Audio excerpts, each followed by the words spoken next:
नमस्कार दोस्तों, एक बार फिर से मैं आप सभी लोगों का स्वागत करता हूं। दोस्तों, आज की क्लास जो है वो बहुत महत्वपूर्ण क्लास होने वाली है आप लोगों की। ठीक है, आज की क्लास की आप लोग जैसे ही मैं फिनिश करूंगा 2 या 3 बार आप खुद प्रैक्टिस करेंगे इसकी। ठीक है दोस्तों, आज की जो क्लास होगी ना, वो सारे की सारी जो चीजें आज मैं बताने वाला हूं वो सभी अब कंटिन्यूअसली यूज में आएंगी। मतलब हम इसके बाद 3D जो पढ़ने वाले हैं, जो वॉल्यूम मतलब आयतन जो पढ़ने वाले हैं, उसमें पूरा का पूरा यूज होगा आज की क्लास का। बहुत अच्छे से समझिएगा आज की क्लास को। ठीक है, मैं बहुत आराम से समझाऊंगा आपको, तो निश्चिंत होकर बैठ जाइए, हर चीज आपको समझ में आएगी। बस आपको कहीं नहीं जाना है छोड़ के। ठीक है, चलिए, तो ये रहा हमारा पॉलीगन बहुभुज। ठीक है, अब पहले समझ लेते हैं कि ये पॉलीगन होता क्या है, बहुभुज क्या होता है। ठीक है, तो चलिए दोस्तों देखिएगा आप लोग, ये एक ट्रायंगल है हमारा, इसे भी दोस्तों हम कहते हैं पॉलीगन है, बहुभुज है। एक स्क्वायर ले लो, इसे भी हम कहेंगे कि ये भी बहुभुज है, ये भी पॉलीगन है। क्यों है तो ध्यान देना आप लोग। दोस्तों, जो चीज एरिया घेर लेती है ना, एरिया, उसे हम कहते हैं पॉलीगन, बहुभुज। जैसे मेरी बात मानिए आप लोग, बात सुनिए। जैसे मैं, ये केवल एक साइड, ये दो साइड, ये दो भुजाएं हैं। अब मैं आपसे बोलूं कि इसका एरिया निकालो, क्या होगा? तो आप बोलोगे कि ये क्या क्वेश्चन पूछा है हम लोगों से, इसका एरिया कैसे आ जाएगा? इसका एरिया तब तक नहीं आएगा जब से तीसरी साइड कनेक्ट नहीं होगी। तो दोस्तों, पॉलीगन की डेफिनेशन ये है कि वो सभी आकृति, वो सभी फिगर जिनका क्या निकाला जा सके, एरिया निकाला जा सके, वो क्या होते हैं? पॉलीगन। बस एक चीज का ध्यान रखना, इसमें सर्कल शामिल नहीं है। क्या शामिल नहीं है? सर्कल शामिल नहीं है। ये उन लोगों की बात कर रहा है जिनमें साइड्स होती है, जैसे ये साइड होती है। मतलब सर्कल को छोड़ के जितनी भी चीजें बचती है वो सारी की सारी क्या होंगी? हमारी पॉलीगन होंगी, बहुभुज होंगी। ठीक है, इस चीज का आप लोग ध्यान रखेंगे। ठीक है, चलिए, तो आपको इसकी डेफिनेशन ऐसे भी बोल सकते हैं हम लोग। अब मैं सटीक बात बता रहा हूं आपको, समझिएगा। जहां 3 या 3 से ज्यादा साइड्स वाली आकृति हो, फिगर्स हो, 3 या 3 से ज्यादा साइड्स वाले, उन सभी लोगों को पॉलीगन कहा जाता है, बहुभुज कहा जाता है। जैसा मैं एग्जांपल दे रहा हूं, ये 3 साइड वाला, ये 4 साइड वाला है। ठीक है, इसके बाद इसको आप जानते हैं, इसको हम कहते हैं, समझिएगा आप लोग, आज बहुत काम की बात मैं आगे बताने वाला हूं, ट्रायंगल। समझते हैं सब लोग इतनी बात? तो त्रिभुज। ठीक है, इसे हम कहते हैं, इसको स्क्वायर मान लो, सभी साइड्स बराबर, वर्ग, स्क्वायर। ठीक है, अब काम की बात समझना। अब जो हम पढ़ने वाले हैं वो मेन चीज है। ठीक है, ये 3 साइड वाला, ये 4 साइड वाला। अब मान लीजिए मैंने एक 5 साइड वाला ले लिया। ये देख लो कितनी साइड है, 5 साइड है इसके अंदर। ठीक है, इससे हम क्या बोलेंगे? इसे हम बोलेंगे पेंटागन। क्या बोलेंगे? इसे हम पेंटागन। और हिंदी में इसे क्या बोलेंगे? पंचभुज। ठीक है, ये 5 साइड वाला है, इसे कहते हैं पेंटागन। ठीक है, अब देखिए आप लोग आगे की कहानी। ये 3 साइड, ये 4 साइड, ये 5 साइड। सबसे पहले दोस्तों हम क्या सीख रहे हैं मालूम? कभी कभी पता नहीं होता है हमें कि किसी की 9 साइड्स अगर हैं तो उसका नाम क्या होगा। हमें पता ही नहीं होता है कि अगर किसी की 9 साइड है, जैसे इसकी 5 साइड है, इसे पेंटागन कहते हैं। आपको पता है जिसकी 9 साइड होती है उसे क्या कहते हैं हम लोग? नहीं पता है। तो क्वेश्चन में क्या आएगा पता है? कि एक हेक्सागन है, एक हेप्टागन है जिसकी साइड 10 सेंटीमीटर है, ऐसा क्वेश्चन आएगा।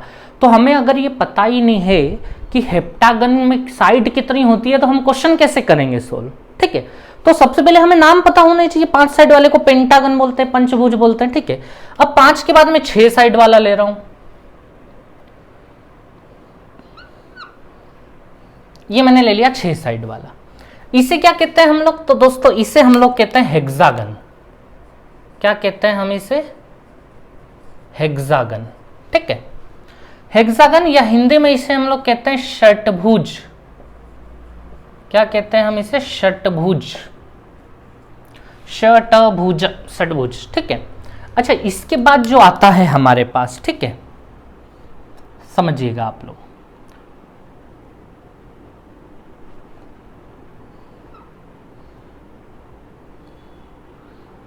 इसमें कितनी साइड्स है?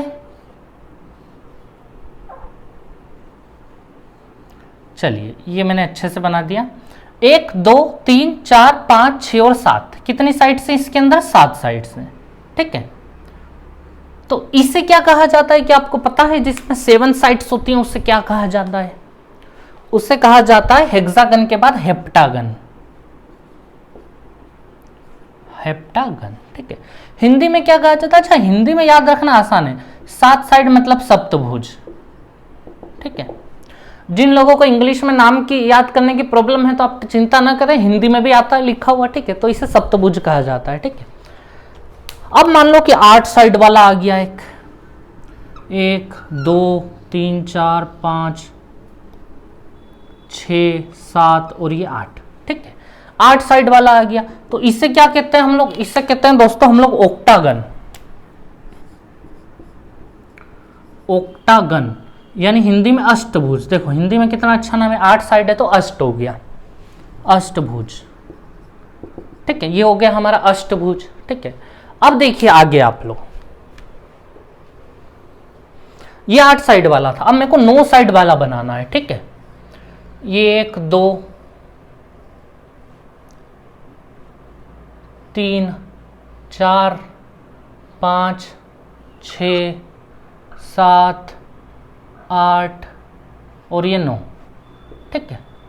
ये कितने साइड वाला हो गया हमारा? 9 साइड वाला हो गया, ठीक है। तो 9 साइड वाला हो गया, तो इसे हम क्या कहते हैं? तो दोस्तों इसे हम पता है क्या कहते हैं? नोनागन। क्या कहते हैं इसे हम लोग? नोनागन, या हिंदी में इसे कहते हैं हम लोग नवभुज। नवभुज ये कहते हैं हम लोग इसे हिंदी में। अच्छा, आप लोग कहते हो कहाँ तक याद करेंगे? तो दोस्तों जनरली 10 तक ही पूछे जाते हैं, इसके आगे नहीं पूछे जाते, कभी नहीं पूछे किसी ने भी, ठीक है। तो आपको बस 10 तक ध्यान में रखना है, ठीक है। ये हो गए 9 हमारे पास। अब जो एक लास्ट आ रहा है उसे हम क्या बोलेंगे? 1 2 3 4,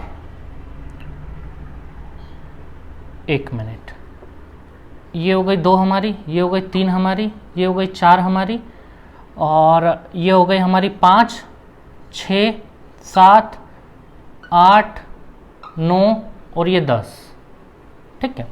तो दोस्तों जिसके अंदर 10 साइड्स होंगी, ठीक है, इसको और अच्छे से बना देता हूं मैं इधर, ये फिर ये फिर ये और फिर ये, समझ रहे हैं ना आप लोग? अब जिसके अंदर 10 साइड्स होंगी, 10 भुजाएं जिसके अंदर होंगी, उससे कहा जाता है डेकागन, ठीक है। डेकागन, और हिंदी में इसे क्या कहा जाएगा? तो 10 भुज। कोई दिक्कत वाली बात है ही नहीं हिंदी के अंदर, ठीक है। तो दोस्तों बस इतना सा खेल था ये बेसिक मैं इसलिए बता रहा हूं क्योंकि जब क्वेश्चन सामने आता है ना तो सबसे पहली समस्या यही होती है, लोग डर जाते हैं कि अरे षडभुज पूछ लिया, सप्तभुज पूछ लिया, नोनागन पूछ लिया, डेकागन पूछ लिया, हेप्टागन। ये कभी हेप्टागन पूछा जाए ना तो लोगों को पता ही नहीं होता कि हेप्टागन में साइड कितनी होती है, लेकिन अब पता होता है कि हेप्टागन में कितनी साइड होगी? 7 साइड होगी, ठीक है। तो दोस्तों ये तो हमें याद होना ही चाहिए किसी भी हाल में, ठीक है।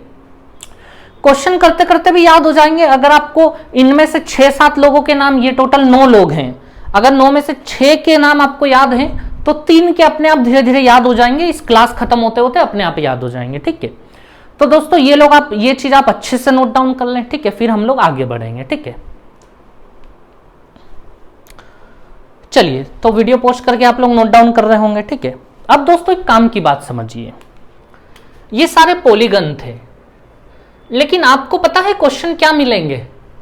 99% क्वेश्चन ये मिलेंगे रेगुलर पॉलीगन। पॉलीगन क्या क्या लिखा हुआ आएगा? रेगुलर। रेगुलर पॉलीगन मतलब हिंदी में इसे हम कहते हैं समबहुभुज।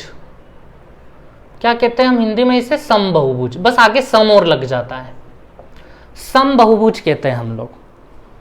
अब ये भैया रेगुलर, रेगुलर मतलब सम लगने से क्या फर्क आ गया? तो आपने हिंदी वालों ने, तो अगर मैं हिंदी मीडियम वालों की बात करूं तो आपने सुना होगा ना समबाहु त्रिभुज, सम चतुर्भुज त्रिभुज। वो जो सम लगता है ना आगे सम, वो ये कहना चाहता है कि सारी भुजाएं बराबर हैं आपस में, है ना। इंग्लिश में रेगुलर, रेगुलर मतलब सारी भुजाएं आपस में बराबर होंगी, ठीक है। तो रेगुलर पॉलीगन का मतलब सीधा सा ये हो गया कि इन सभी की साइड्स अगर बराबर पाई गई, सभी की साइड्स अगर बराबर पाई गई तो उसे हम कहेंगे रेगुलर पॉलीगन, ठीक है। जैसे ये साइड, तो मैं आपको ये बता दूं कि हमें जो क्वेश्चन मिलेंगे यहां पे इन वाले केसेस में, ठीक है, वो सारे के सारे रेगुलर ही मिलेंगे। आप यूं मत सोचो कि आपको ऐसा क्वेश्चन मिलेगा जिनमें साइड्स अलग अलग होगी, ऐसा तो ना के बराबर ही है बिल्कुल। और ऐसा क्वेश्चन मिला भी तो वो बहुत कॉम्प्लिकेशन हो जाएगा उसमें, ठीक है, अभी तक नहीं पूछा गया है। चलिए यहां तो वो कुछ भी पूछ ले, इन दोनों में कोई दिक्कत नहीं है, हमें रेक्टेंगल पूछ ले, कुछ भी पूछ ले, ठीक है। तो इन सभी साइड्स को मैं क्या कर देता हूं, बराबर बराबर कर देता हूं हर जगह।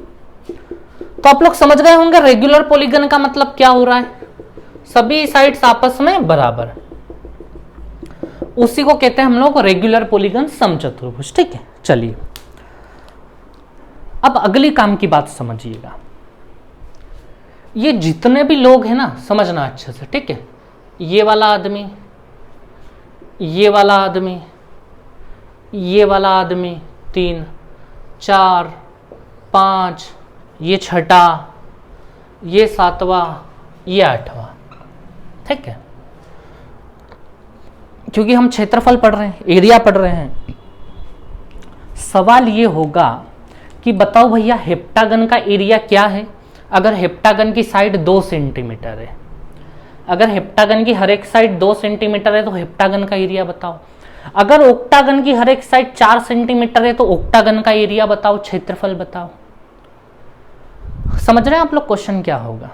इन सभी का एरिया पूछा जा सकता है हमसे एग्जाम में, किसी का भी एरिया। तो मैं आपको यह बता रहा हूं सबका एरिया निकालने का फॉर्मूला अलग अलग नहीं है, एक ही है। ये बहुत अच्छी बात है, यहां हमें बहुत आराम मिला। सबका एरिया निकालने का फॉर्मूला केवल एक है, एक ही फॉर्मूले से सबका एरिया निकल जाएगा। अब वो फॉर्मूला क्या है जिससे सबका एरिया निकल जाएगा, ठीक है। तो वो फॉर्मूला ये है, समझिएगा। किसकी बात कर रहे हैं हम, एरिया की बात कर रहे हैं, क्षेत्रफल। फॉर्मूला ये है हमारे पास, एन यानी number of sides, a² by 4, ए यानी साइड, भुजा है ना। जैसे ये स्मॉल है, स्मॉल है, स्मॉल है, स्मॉल है, ये भुजा हो गई, ठीक है। एन यानी नंबर ऑफ साइड हो गई, एन a² बाई 4, और साथ में थोड़ा सा डराने वाला कोट पाई बाई एन। ये कोट लिखा है, ये पाई, और ये एन लिखा है, कोट पाई बाई एन। डरना नहीं है इस फॉर्मूले से, है ना। अभी इसको देख लेंगे अपन बहुत अच्छे से। तो ये एरिया का फॉर्मूला होता है हमारा n a² by 4 cot pi by n. इससे आप किसी भी चीज का एरिया निकाल सकते हो। ये तो 10 ही साइड है, अगर वो बोले किसी में 11 साइड है, 12 साइड है, 13 साइड है, 50 साइड है, जो भी साइड हो, सभी में ये फॉर्मूला अप्लाई हो जाएगा। Area equals to n a² by 4 cot pi by n, ठीक है। याद रखें हम किसकी बात कर रहे हैं, रेगुलर पॉलीगन्स की बात कर रहे हैं, और इन्हीं से क्वेश्चन आता है। तो चलिए अब हम क्या डिस्कस करने वाले हैं पता है आगे, कि ये फॉर्मूला कैसे आया है। ये डिस्कस करना इसलिए है क्योंकि ये फॉर्मूला जैसे बना है ना, उसी में से कई प्रकार के क्वेश्चन उठते हैं। तो हमें ये पता होना बहुत जरूरी है कि ये फॉर्मूला बना कैसे है, ठीक है। तो अब मैं आपको ये बताऊंगा कि ये फॉर्मूला आया कहां से है, ये जो एरिया है। अच्छा ये बोर्ड कवर हो रहा है ना, कॉर्नर वाला हिस्सा, हाँ हो रहा है, ठीक है। चलिए तो दोस्तों बहुत आराम से बैठ जाइए आप लोग, क्योंकि जिस चीज का बहुत ज्यादा चलन है, जो चीज बहुत ज्यादा पूछी जाती है, वो मैं बहुत आराम से करवाने वाला हूं, ठीक है। चलिए अब मैं पूरा बोर्ड साफ कर रहा हूं और आपको ये बताऊंगा कि ये चीज कहां से उठ के आ गई, ठीक है। चलिए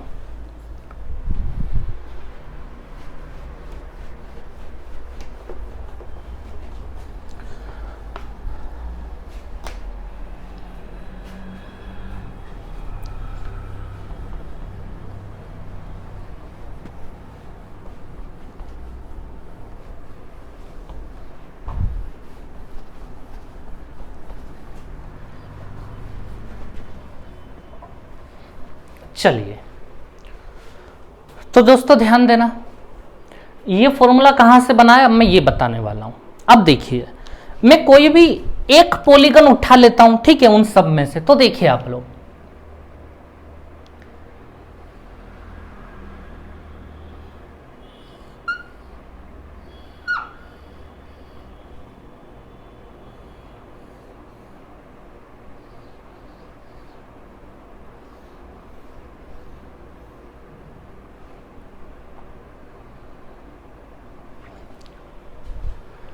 ये मैंने एक पेंटागन उठा लिया, पंचभुज।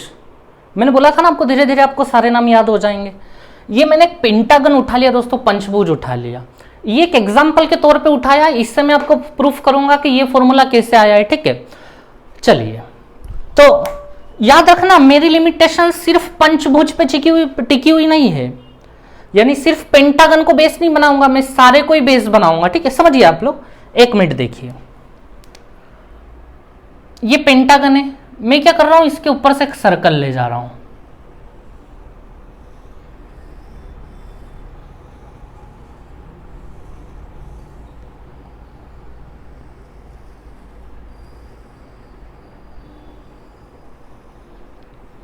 ये ले लिया मैंने इसके ऊपर से एक सर्कल,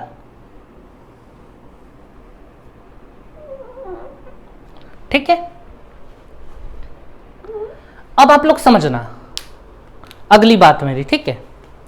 मान लेता हूं इस सर्कल का सेंटर यहां है, बीच में सर्कल का सेंटर यहां है, ठीक है। तो समझिए ये रेडियस हो जाएगी सर्कल की, इसको मैं आर बोल दूं, ये भी रेडियस हो जाएगी, ये भी सर्कल की, ये भी रेडियस, ये भी रेडियस और ये भी रेडियस, ये सारी रेडियस है, ठीक है। इनका मैं नाम रख देता हूं आर, ये आर, ये आर, ये भी आर, ये भी आर और ये भी आर, ये सारी रेडियस है, ठीक है। अब दोस्तों देखना बड़ा मजा आएगा अब आगे का काम करने में हमें। अब हमें इस पूरे का एरिया निकालना है, ठीक है। ये भी आर है, ये भी आर है, ये भी आर है, ये भी आर है और ये भी आर है, ठीक है। और इसकी जो हर एक साइड है ना, ये वाली हर एक साइड यहां से लेके यहां तक, इसको मैं स्मॉल ए बोल लेता हूं, साइड को हम स्मॉल ए ही बोलते हैं, ठीक है। तो इसकी हर साइड ए हो गई, ठीक है। अब दोस्तों देखना, क्योंकि उधर भी ए लिखी है ना हर साइड इसकी। अब देखिए आप लोग, मैं क्या कर रहा हूं, अगर इसके अंदर एक सर्कल बना दूं मैं, समझिएगा आप लोग, एक तो मैंने एक्सटीरियर सर्कल बना दिया और अब ये कौन सा सर्कल बन गया, एक इंटीरियर सर्कल बन गया।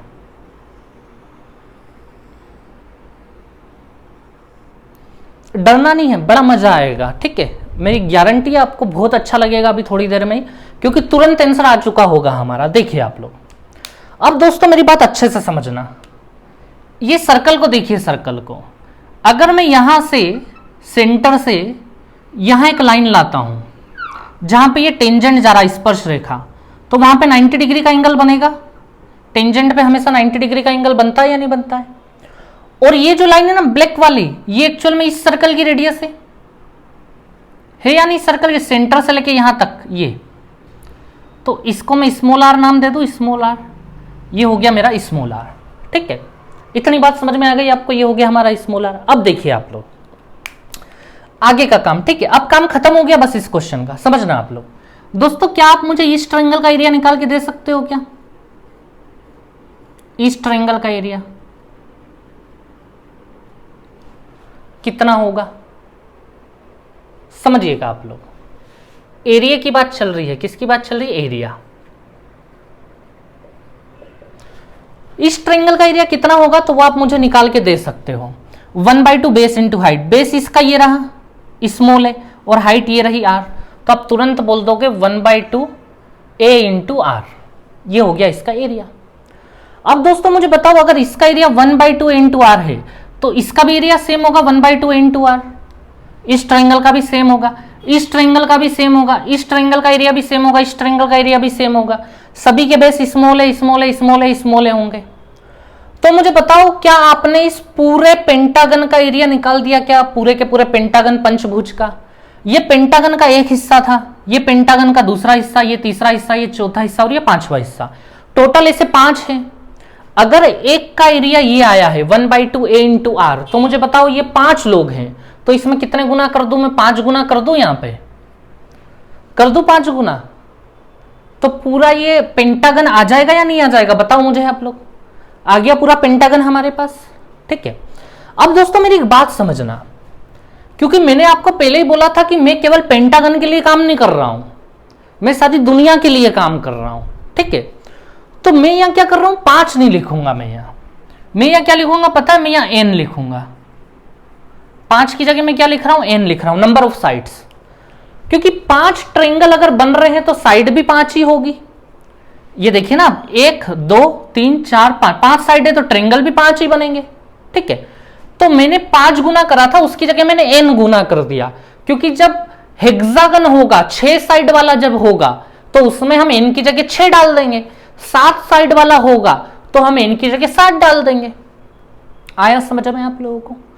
तो भैया ये पेंटागन का एरिया तो ये आ गया, ऐसे ही हेक्सागन का एरिया भी यही हो गया। हेक्सागन में n की जगह 6 डाल देंगे, ऐसे ही हेप्टागन में 7 डाल देंगे, ऑक्टागन में 8, नूनागन में 9 और डेकागन में 10 डाल देंगे। हो गया एरिया का फॉर्मूला 1/2 AR × n। लेकिन फिर आपको डाउट होगा कि फिर वो क्या था।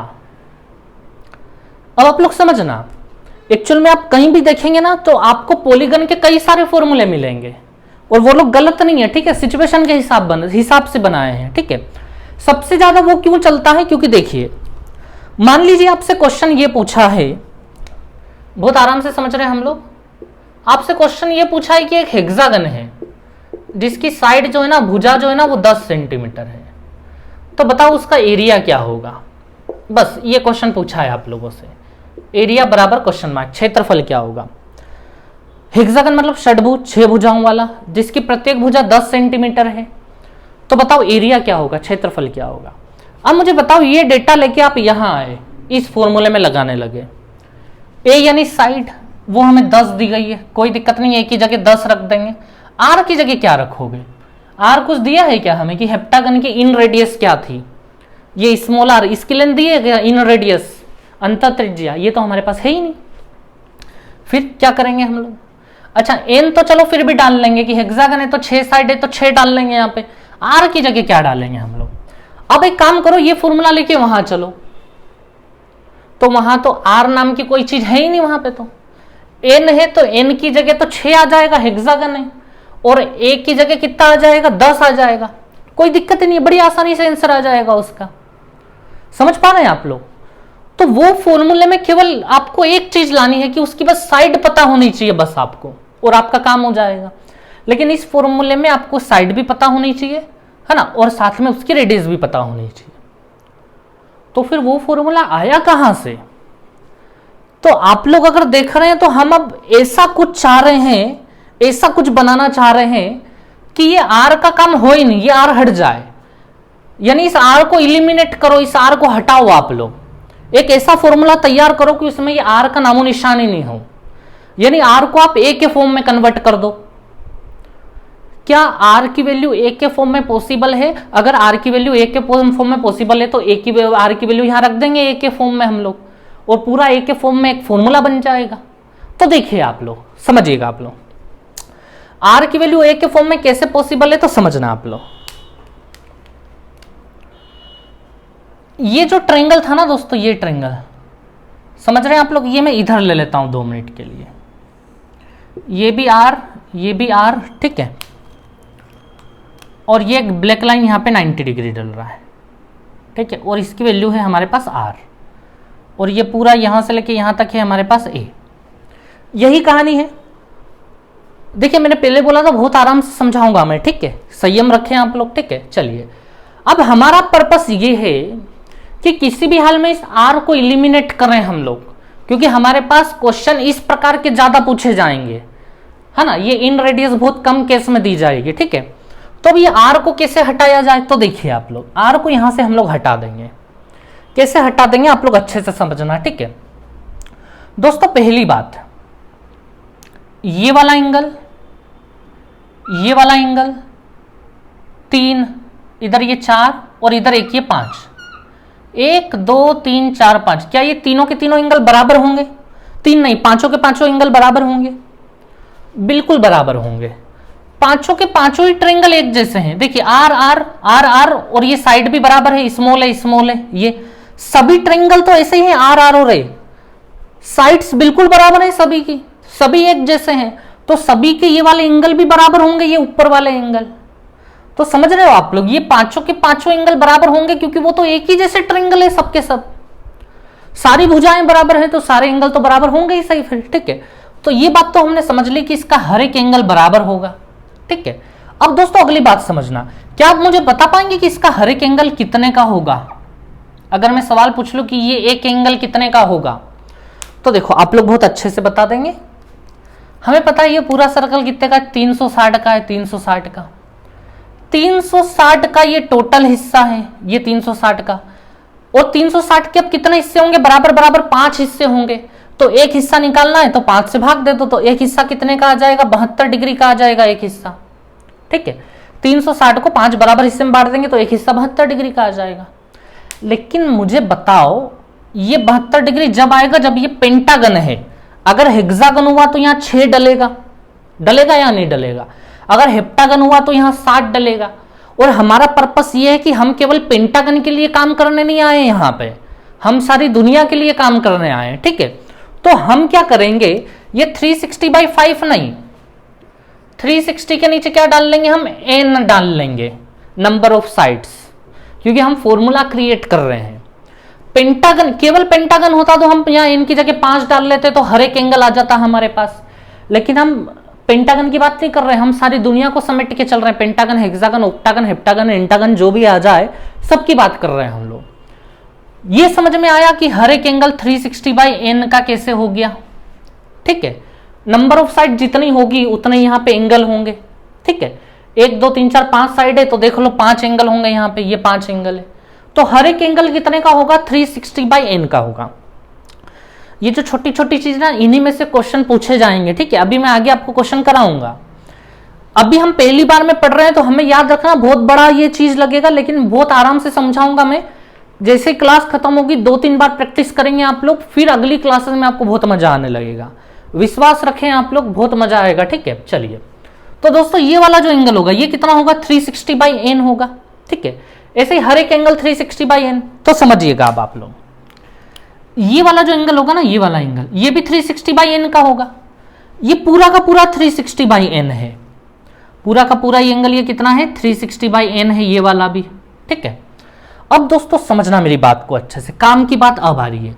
ये जो है ना ब्लैक लाइन, ये रही ब्लैक लाइन मैंने इधर ले ली और ये ट्रायंगल मैंने इधर बना लिया राइट वाला, ये आधा हिस्सा मैंने यहां रख लिया। और ये क्या है हमारे पास, आर है। अब समझना, ये भी आर है, ये भी आर है, ये एक आइसोसेलेस ट्रायंगल है, समद्विबाहु, 2 साइड बराबर है। दोस्तों उसमें जब भी हम परपेंडिकुलर डालते हैं ना तो वो सामने वाली साइड्स को बराबर भागों में बांट देता है। जब भी आइसोसेलेस ट्रायंगल होता है, ये 2 साइड अगर बराबर हैं तो वो जो लंब डल रहा है ना, परपेंडिकुलर डल रहा है, वो इन दोनों को बराबर बांट देगा। यानी पूरा अगर a था तो ये भी a/2 और ये भी कितना होगा, a/2 होगा। तो ये हो गया हमारा a/2। समझ में आ रही है आपको बात, ये हो गया r, ये हो गया a/2, ये ट्रायंगल मैंने बाहर ले लिया। अब मुझे ये बताओ यहां वाला एंगल कितना होगा, यहां वाला एंगल कितना होगा। ये पूरा का पूरा एंगल 360/n है, तो 360/n का आधा हिस्सा इधर जाएगा, आधा हिस्सा इधर जाएगा, क्योंकि ये आइसोसेलेस ट्रायंगल है, सामने वाली साइड को बाइसेक्ट तो करेगा ही करेगा, एंगल को भी बाइसेक्ट करेगा। ये आपको ध्यान रखनी है। आइसोसेलेस ट्रायंगल में, आइसोसेलेस ट्रायंगल का परपेंडिकुलर जो होता है, लंब जो होता है, वो साइड बाइसेक्टर भी होता है, एंगल बाइसेक्टर भी होता है। तो पूरा एंगल 360/n है, तो 360/n में से जो आधा हिस्सा है, आधा हिस्सा वो ये ले जाएगा, इधर वाला आधा हिस्सा ये ले जाएगा। तो इसका आधा हिस्सा अगर हम करेंगे ना तो 2 से काट दो इसको, तो ये एंगल आ जाएगा 180/n। कितना आ जाएगा ये, 180/n। इतना समझ गए आप लोग। ठीक है, इसको 2 से काट देंगे तो 180/n हो गया, काम खत्म।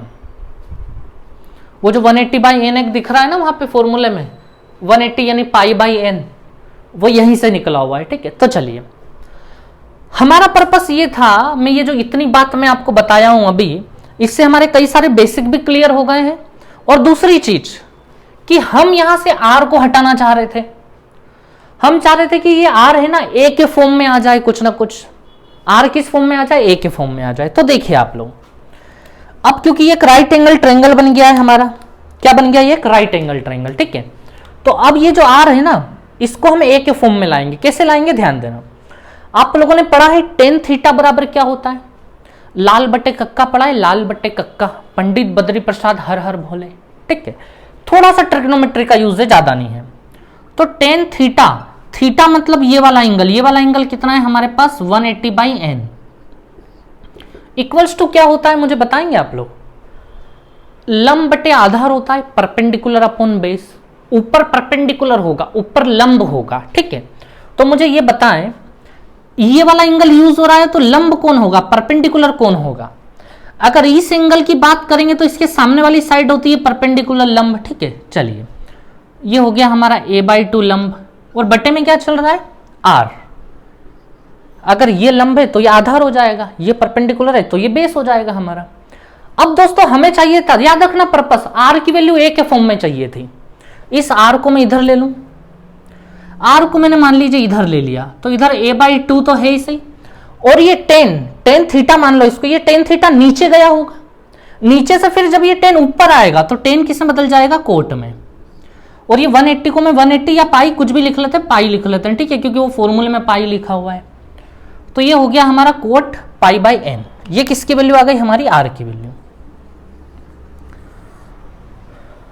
ठीक है। चलिए, अब ये r की वैल्यू हम कहां फिट कर देंगे, इसमें फिट कर देंगे। ये r की वैल्यू a के फॉर्म में आ गई हमारे पास, कर देते हैं इसमें फिट, तो अपने आप वो फॉर्मूला हमारा तैयार हो जाएगा, ठीक है। चलिए,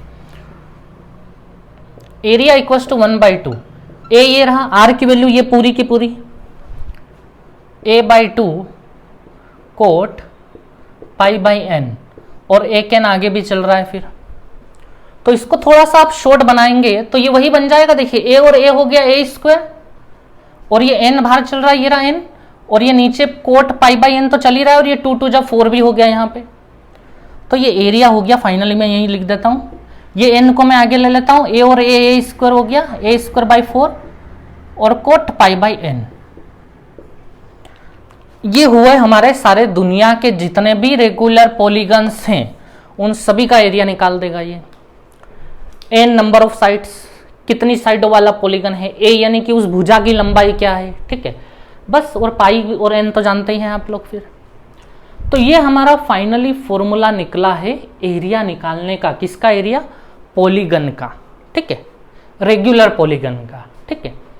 चलिए, तो आप लोगों को बहुत अच्छे से समझ में आया होगा ये, ठीक है। ये जो बारीक बारीक चीजें हैं ना दोस्तों, कि यहाँ पे जो है वो 180/n एंगल बन जाता है और ये a/2 हो जाता है, इसका ध्यान रखना, क्योंकि कई सारे क्वेश्चन इसी में से बनेंगे अब आगे, ठीक है। इसलिए मैं बोल रहा था इसकी प्रैक्टिस आप लोग बहुत अच्छे से कर लेना, ठीक है। चलिए, तो पूरा नोट डाउन कर लें आप लोग एक बार इस चीज को।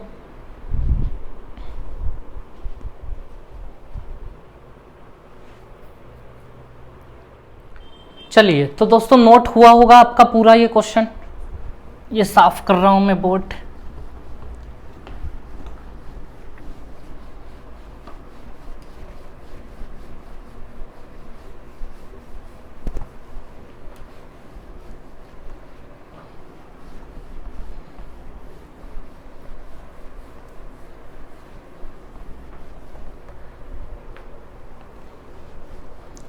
चलिए, तो दोस्तों अब आगे की बात सुनिएगा आप लोग। आज हम सारा बेसिक ही पढ़ने वाले हैं, ठीक है। सारे हम बात करेंगे सारे इनकी जड़ों पे कि पॉलीगन में एरिया कैसे निकाला जाता है, ये वो सब। अब हम बात करेंगे एंगल्स की, कैसे एंगल्स की, देखिए आप लोग।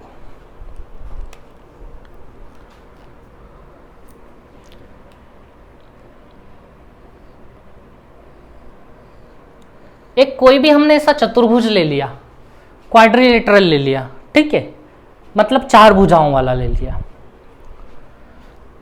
या मान लीजिए हमने एक पेंटागन ले लिया, ये ले लिया, या मान लीजिए हमने एक हेक्सागन ले लिया, ये हो गया हमारा हेक्सागन। या और भी कुछ ले लेते हैं हम लोग, एक और ले लेते हैं, ऑक्टागन या हेप्टागन ले लेते हैं। चलिए, हेप्टागन ले लेते हैं हम लोग, 3 4 5 6 और ये 7, ये हेप्टागन हो गया हमारा, ठीक है। साइड सब बराबर है ना, थोड़ा ऊपर नीचे हो जाए तो दिक्कत नहीं है। अब देखिएगा मैं आपको क्या बताने वाला हूं, समझना आप लोग। अगर मैं आपसे पूछता कि ये ट्रायंगल है, इनके तीनों एंगलों का सम क्या होगा, आप तुरंत बता देते कि भैया 180 डिग्री होता है या नहीं होता 180 डिग्री तीनों एंगलों का सम। मैं अगर आपसे ये पूछता कि बताओ इस चतुर्भुज के चारों कोणों का योग क्या होगा, आप तुरंत बता दोगे 360 डिग्री होगा। इसका बता पाएंगे आप पेंटागन का टोटल कितना होगा, हेक्सागन का टोटल कितना होगा या हेप्टागन का कितना होगा टोटल। तो अब हमें यह चीज सीखना है कि इनके सभी एंगलों का योग कितना होगा। ठीक है, तो समझिए आप लोग, करना कुछ नहीं है, एक साइड पकड़ो और एक लाइन खींच दो, बस एक ट्रेंगल बना दो, एक ट्रेंगल इधर एक ट्रेंगल इधर। कितने ट्रेंगल बने इसके अंदर? 2 ट्रेंगल बने। इधर भी यहां से पकड़ो और जितने ट्रेंगल पॉसिबल है यहां से बना दो। एक ट्रेंगल ये बन गया यहां पे हमारा, और एक ट्रेंगल ये बन गया।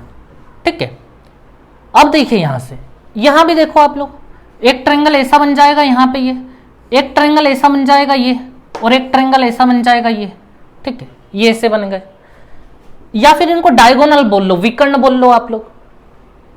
यहां से भी देखिए, एक ये ऐसा बन जाएगा, ये ट्रेंगल बनाया नहीं बना, एक ये ऐसा ट्रेंगल बन जाएगा, एक ये ऐसा ट्रेंगल बन जाएगा, एक ये ऐसा ट्रेंगल बन जाएगा। समझ रहे हो आप लोग? बस इसके पड़ोस वाले लोग दोनों छूटे हुए हैं, बाकी सब पे लाइन जा रही है, हर जगह देख लो आप लोग। ठीक है, तो दोस्तों देखो, जब मैं इसका पूछता कि इसके सारे एंगलों का सम, तो आपको याद है 360 डिग्री होता है। कैसे होता है? क्योंकि यहां 2 ट्रेंगल बने हैं। 2 ट्रेंगल मतलब 1 2 3, इन तीनों का टोटल 180 होगा, और ये जो नीचे वाला ट्रेंगल है इनके भी तीनों एंगलों का टोटल 180 होगा। होगा या नहीं होगा? तो मुझे बताओ, ऊपर भी 180 नीचे भी 180, मतलब पूरा चतुर्भुज 360 डिग्री का होगा या नहीं होगा? बताओ मुझे। तो इस प्रकार से ये टोटल 360 हुआ। अब मुझे बताओ, इसमें कितने ट्रेंगल थे? एक ट्रेंगल ये रहा, 180 इसने बनाया होगा इन तीनों हिस्सों को मिला के, 180 फिर इसने बनाया होगा इन तीनों हिस्सों को मिला के, 1 2 और 3 को, फिर 180 इसने बनाया होगा इन तीनों हिस्सों को मिला के, 1 2 और 3 को, 180 180 180। यहां पे टोटल कितना हुआ था हमारा? 360 हुआ था। 180 और 180 2 बार था, तो ऐसे लिख दूं मैं 2 मल्टीप्लाई 180, यहां पे 3 मल्टीप्लाई बाई 180। अब वहां क्या होगा आपको पता है? 180 180 180 और 180, 4 मल्टीप्लाई 180, 180 180 180 और 180 और 180, 5 मल्टीप्लाई 180। तो बड़ा आसान खेल हो गया है अब तो, चाहे कुछ भी आ जाए। तो अगर चतुर्भुज का टोटल पूछा है तो 2 मल्टीप्लाई 180, यानी यहाँ 360 डिग्री होगा टोटल। यहाँ पे आप 3 मल्टीप्लाई 180 करोगे तो 540 डिग्री होगा सभी एंगलों का योग। वहां पे आप करोगे तो 180 इंटू 4 720 डिग्री होगा।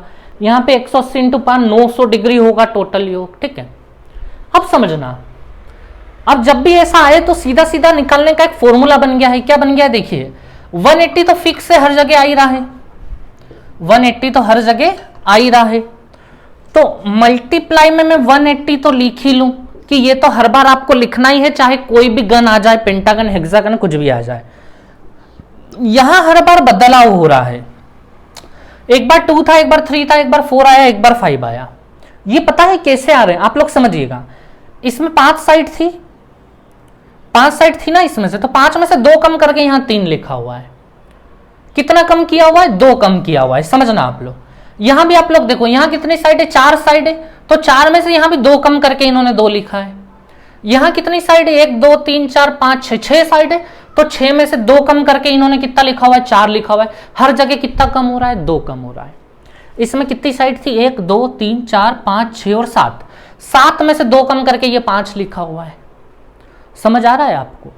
तो यहां क्या चल रहा है, जितनी भी साइड्स है ना, नंबर ऑफ साइड्स n, उसमें से हर बार बस कितना कम कर दो? 2 कम कर दो, और उसमें मल्टीप्लाई कर दो 180 का, तो ये सम ऑफ ऑल एंगल्स आ जाएगा, यानी सारे कोणों का योग आ जाएगा, n-2 इंटू 180। ठीक है, n क्या है? नंबर ऑफ साइड्स है, मतलब जितनी साइड है, जैसे 5 साइड है तो 5 यहां डाल दो, 5 - 2 ये 3 आ जाएगा, इंटू 180 हो जाएगा। चलिए, तो ये बात आप लोग बहुत अच्छे से समझ गए होंगे।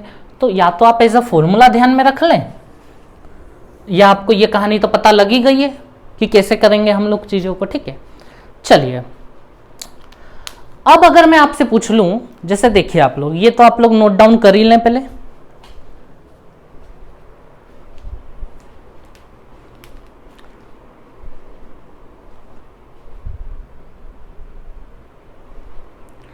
हो चुका होगा ये नोट डाउन?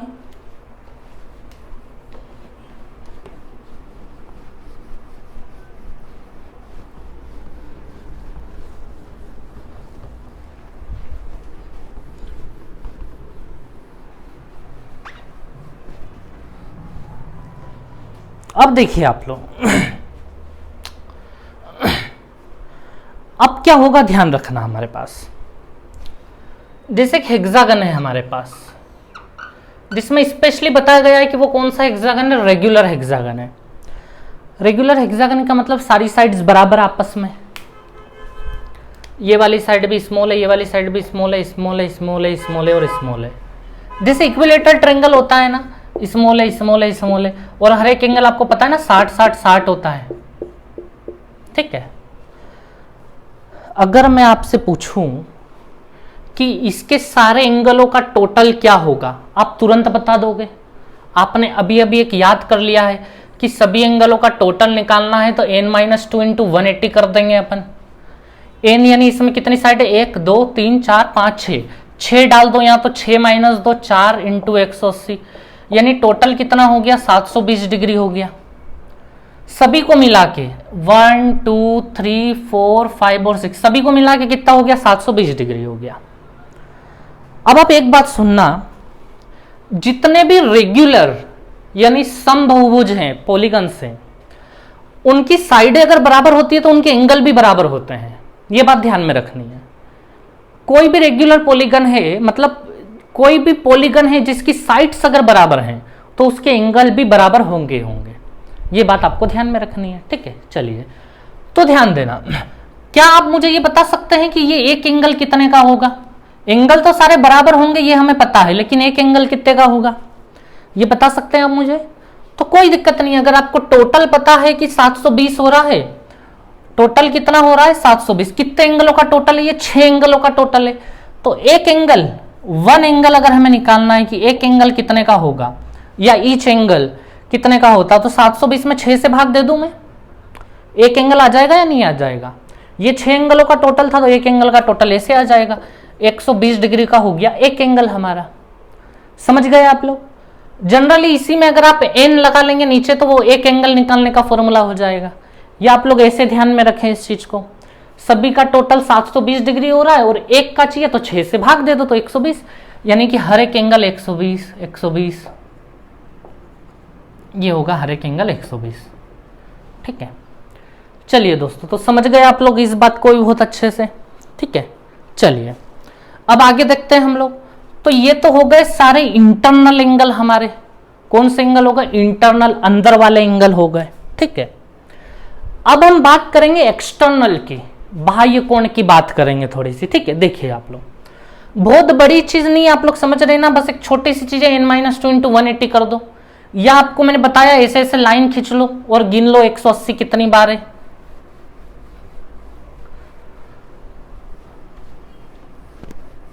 चलिए अब ध्यान देना, सम ऑफ एक्सटर्नल एंगल्स,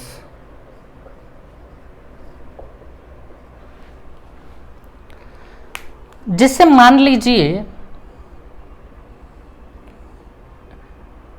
ये एक रेगुलर पॉलीगन है या पॉलीगन है, बस ये समझ लो, ठीक है, कुछ भी समझ लो, कोई दिक्कत नहीं है। अब आपसे पूछूं मैं कि सम ऑफ एक्सटर्नल एंगल्स, इसके जितने भी एक्सटर्नल एंगल है उनका योग निकाल के बताओ, तो कैसे बताओगे आप लोग। पहले तो एक्सटर्नल एंगल बनाओगे आप लोग। एक्सटर्नल एंगल मतलब कुछ नहीं, ये साइड को बाहर खींच दो, आप चाहो तो इसको इधर भी खींच सकते हो ना, कोई दिक्कत नहीं है। ये इधर भी ये खींच लेते हैं हम लोग बाहर तक, इधर भी ये बाहर तक खींच ली हमने, ठीक है। तो 3 साइड थी, तीनों को हमने खींच दिया बाहर तक। ऐसा मत करना कि एक साइड को इधर भी खींच दिया और इधर भी खींच दिया, है ना। तो क्या होगा, एंगल्स बनेंगे। एक एंगल ये बना, एक एंगल ये बना यहाँ पे, हाँ, और एक एंगल ये बना। ये सारे हम बोलते ही नहीं, ये एक्सटीरियर एंगल है। अब दोस्तों मुझे ये बताओ, अंदर का तो हर एक एंगल 60 डिग्री का है या नहीं, 60 डिग्री का हर एक एंगल अंदर का। तो अब मुझे बताओ ये बाहर वाले एंगल कितने कितने के होंगे, ये एंगल कितने का होगा। तो आप तुरंत बोलोगे कि ये 120 डिग्री का होगा, क्योंकि किसी भी लाइन पे ऐसा अगर बन जाता है तो वो टोटल 180 होता है, टोटल 180 डिग्री होता है ये। तो टोटल 180 में से 60 यहाँ पे, तो इधर 120 बचेगा। सेम इधर देखिए 120, सेम इधर देखिए 120 डिग्री। तो अगर सम ऑफ एक्सटर्नल एंगल निकालना है तो 120 120 120 360। दोस्तों ये एक ट्रायंगल था, आप अगर कोई क्वाड्रिलेटरल लोगे, वर्ग वगैरह ले लोगे, कोई भी ले लो, आपको दुनिया में जो जम रहा हो, सभी के साथ यही होगा, सभी का 360 डिग्री आएगा। आप कुछ भी ले लो, ठीक है। जैसे मैं बात करता हूं, मैं ये ले लेता हूं, समझिएगा आप लोग, 3, 4, 5 और ये 6, ठीक है, ये ले लिया मैंने। ये हेक्सागन है। हेक्सागन में मैंने अभी अभी बताया था कि हर एक एंगल कितने डिग्री का होता है, 120 डिग्री, 120 डिग्री, 120 डिग्री, 120, 120। अभी मैंने एग्जाम्पल दिया था आप लोगों को, ठीक है।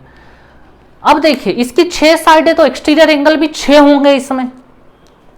ये खींच दो, ये बना एक्सटीरियर, ये खींच दो, ये बना एक्सटीरियर, ये खींच दो, ये बना एक्सटीरियर। इधर वाले को एक्सटीरियर मत ले लेना, है ना, वो लाइन से टच होना चाहिए अंदर वाले से। ये एक्सटीरियर हो गया, इधर ये खींच लो, ये एक्सटीरियर, तो 6 एक्सटीरियर एंगल होगा यहाँ पे।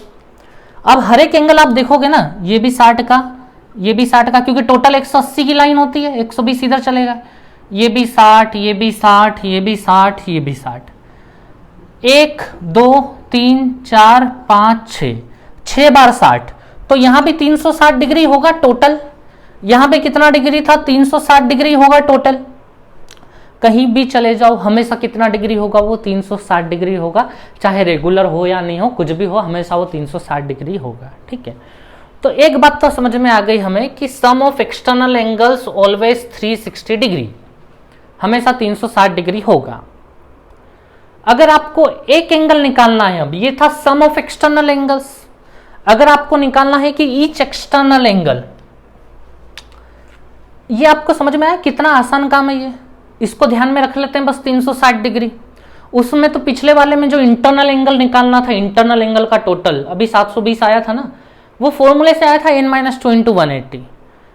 ये तो बड़ा आसान चीज है 360 डिग्री को याद रखना, ठीक है। अब देखिए, अगर मैं आपसे पूछ लूं कि ईच एक्सटीरियर एंगल का क्या फॉर्मूला होगा, ईच एंगल अगर आपको निकालना हो तो, अगर प्रत्येक भार वाला कोण निकालना हो तो क्या फॉर्मूला, तो वही भार वालों का टोटल 360 हो रहा है। भार वालों का टोटल कितना हो रहा है, 360 हो रहा है।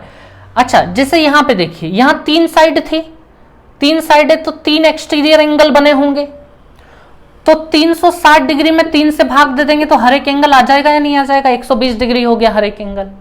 अगर वहां आपको हर एक एंगल निकालना है तो देखिए टोटल योग 360 होता है सारे एक्सटीरियर का, और वहां 6 साइड है तो 6 एक्सटीरियर बने होंगे, तो हर एक एंगल कितने का हो गया, 60 डिग्री का हो गया। तो समझ में आई आपको कहानी कि प्रत्येक एंगल कैसे निकाल लिया जाएगा, कोई बहुत बड़ी चीज नहीं थी ये, ठीक है। तो दोस्तों इतनी बात आपको समझ में आना बहुत जरूरी है, ठीक है। चलिए आज की क्लास हम यहीं फिनिश करते हैं दोस्तों। इसकी आपको प्रैक्टिस करनी पड़ेगी, ये ध्यान रखना अच्छे से, ठीक है। वो जो इसके पहले जो मैंने बताया है आप लोगों को एरिया निकालने वाला मामला, उसकी 2-3 बार खुद प्रैक्टिस कर लेना, ठीक है। खुद से निकालना उसको, एक बार पहले देख के कर लेना, दूसरी बार अगर नहीं आए बाई चांस तो फिर थोड़ा देखते हुए करना, तीसरी बार भी मान लो थोड़ा सा कहीं अटक गए तो फिर देख लेना, लेकिन इस परफेक्शन तक जरूर पहुंच जाना कि हम खुद उसको कर पाए, ठीक है। चलिए थैंक यू वेरी मच, आज यहीं फिनिश करते हैं।